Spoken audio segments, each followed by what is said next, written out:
مرزا غالب اردو اور فارسی کے عہد ساز اور مایہ ناز شاعر اور قلمکار ہیں۔ امراؤ سنگھ جوہر گوپال تفتہ کے عزیز دوست تھے۔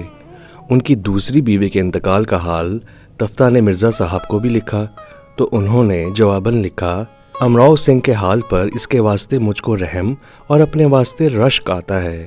اللہ اللہ، ایک وہ ہیں کہ دوبارہ ان کی بیڑیاں کٹ چکی ہیں، اور ایک ہم ہیں کہ 50 برس سے اوپر پھانسی کا پھندا گلے میں پڑا ہوا ہے، نہ پھندا ہی ٹوٹتا ہے نہ دم ہی نکلتا ہے۔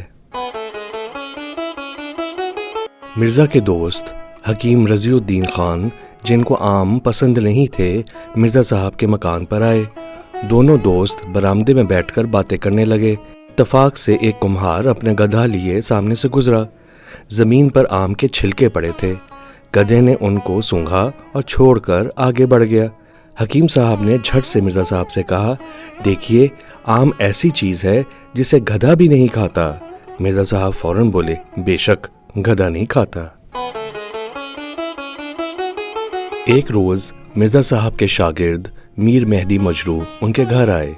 دیکھا کہ مرزا صاحب پلنگ پہ پڑے کراہ رہے ہیں۔ وہ ان کے پاؤں دابنے لگے۔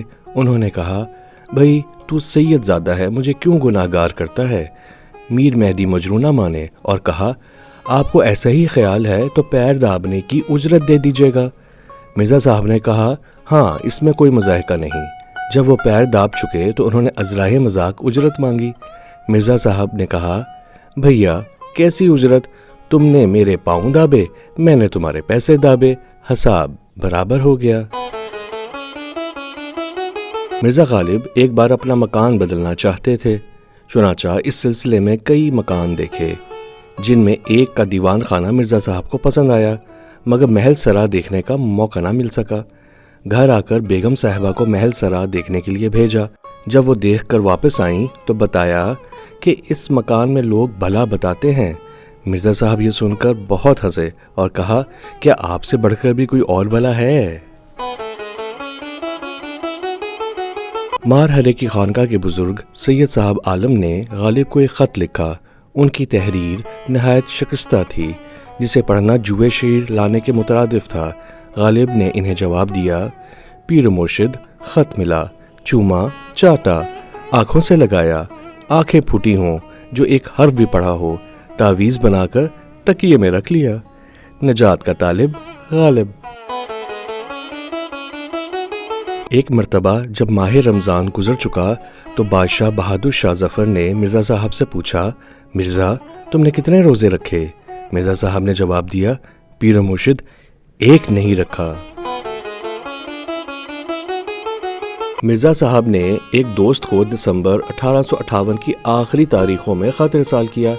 دوست نے جنوری 1859 کی پہلی یا دوسری تاریخ کو جواب لکھا۔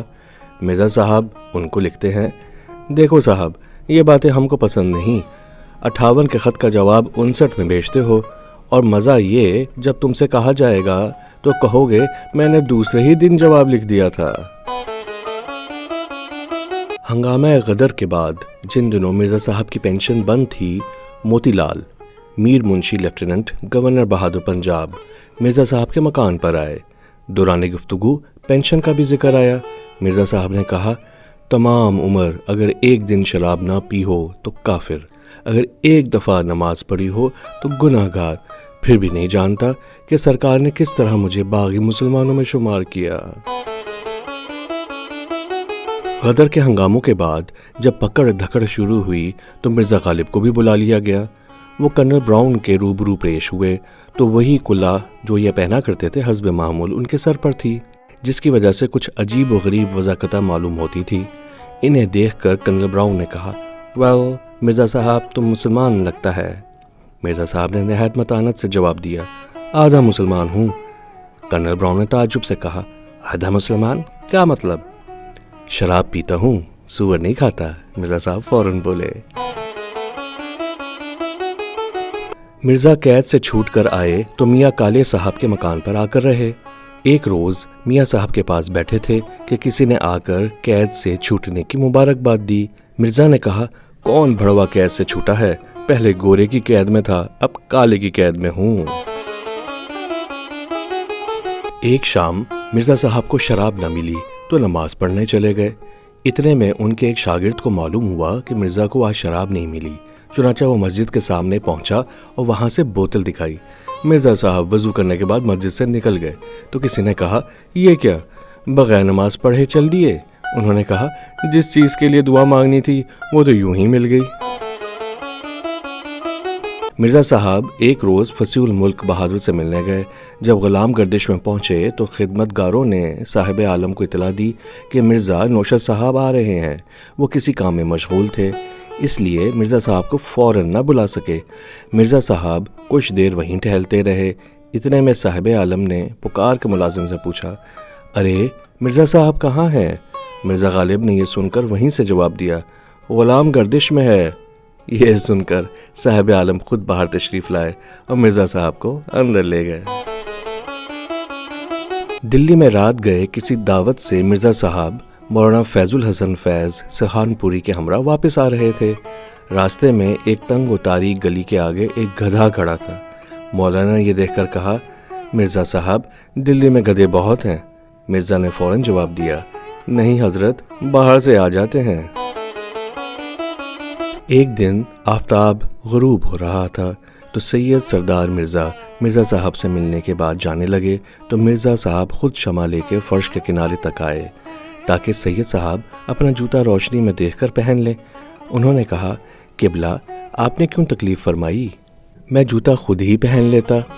غالب نے جواب دیا، میں آپ کا جوتا دکھانے کو شمع نہیں لایا، بلکہ اس لیے لایا ہوں کہیں آپ میرا جوتا نہ پہن جائیں۔ دہلی میں وبا پھیلی۔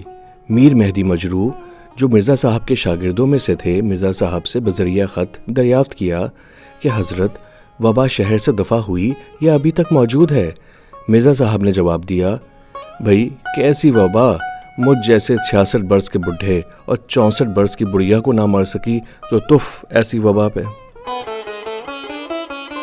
مرزا صاحب کی ہمشیرہ بیمار ہوئیں تو مرزا صاحب ان کی عیادت کے لیے گئے اور ان سے پوچھا، کیا حال ہے؟ انہوں نے کہا، مرتی ہوں، قرض کی فکر ہے، گردن پہ لیے جاتی ہوں۔ مرزا صاحب فرمانے لگے، اس میں بھلا فکر کی کیا بات ہے؟ خدا کے ہاں کون سے مفتی صدر الدین خان بیٹھے ہیں جو ڈگری کر کے پکڑوا بلائیں گے؟ غدر کے بعد مرزا کی معاشی حالت 2 برس تک دگرگوں رہی۔ آخر نواب یوسف علی خان رئیس رامپور نے 100 روپے ماہانہ تا حیات وظیفہ مقرر کر دیا۔ ان کی وفات کے بعد نواب کلب علی خان نے بھی اس وظیفے کو جاری رکھا۔ چند روز بعد نواب club Ali Khan lieutenant governor سے ملنے بریلی کو روانہ ہوئے تو چلتے وقت مرزا صاحب سے کہنے لگے، خدا کے سپرد۔ مرزا صاحب نے کہا، حضرت خدا نے مجھے آپ کے سپرد کیا ہے، آپ پھر واپس خدا کے سپرد کر رہے ہیں۔ مایا ناز قلمکاروں کی مزید خوش کلامیوں کے لیے ہمارے چینل کو پسند کریں، تبصرہ کریں اور تائید کریں۔ شکریہ۔